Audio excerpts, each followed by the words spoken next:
Hi friends, Caitlin here, and welcome to another Mini Monday Quick Card video.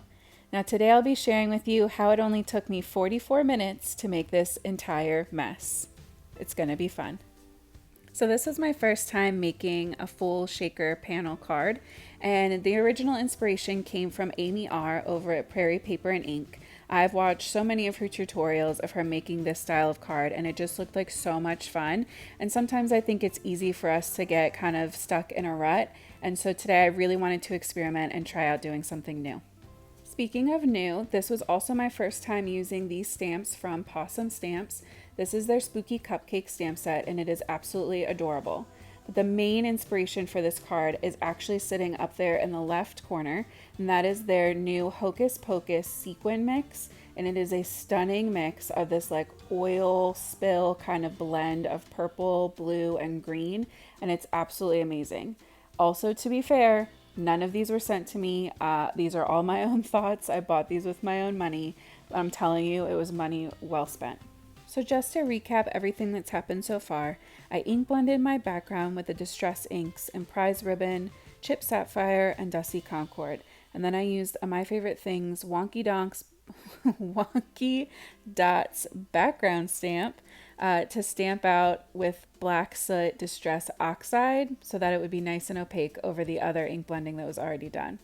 Now I'm going in with my Copic markers and just filling in all of my cupcakes, trying to stick with a more on-theme color scheme, trying to limit the amount of colors that I'm using so that everything kind of ties in, all back with that ink background and back with those sequins.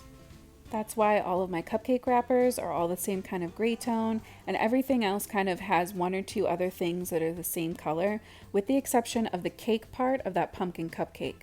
That one really threw me off, but I think I still made an okay decision in letting it be cake colored. Once the card was done, I really don't think it stood out or looked crazy. I'm coloring in the little candies to match too, and in a second you'll see I busted out the white gel pen, and it is definitely a favorite of mine. Now normally I don't do quite so many highlights so that everything looks shiny and like almost plastic, but I really thought for the candies and the decorations on the cupcake it would make a lot of sense. Now I've seen many of these shaker cards made with old packaging, and I love that idea, but for my first time trying one, I wanted something just a little bit sturdier, so I used the Studio Katia acetate sheets, and I love how it turned out. It was very easy to use, very easy to fold and keep control of when it came time to glue everything down. But in the future, I definitely also want to try using up packaging because that's like recycling, and why wouldn't we do that? Now I need you guys to know that I did cut out more than 5 minutes of footage of me trying to take the backing off of this double-sided tape. But it was definitely worth it because the second I put those sequins in, I was instantly in love. Also in love enough that I may or may not have 3 more color blends on their way to me from Pawsome Stamps in the mail as we speak. So definitely more shaker cards to come, guys. So I laid out all my elements just so I could get an idea of where I wanted to start gluing things down. And the glue I'm using is actually Glossy Accents from Ranger. This stuff is great for getting things to stick to acetate because not everything wants to stick to that slippery surface. In hindsight, I wish I had used a little bit less because when I pressed down on some of the things, a little bit leaked out of the sides, and once it was on my fingers, it got on some of the other cupcakes, and I was able to remove most of any of the shine with an adhesive eraser, but if I could have avoided it in general, I would have.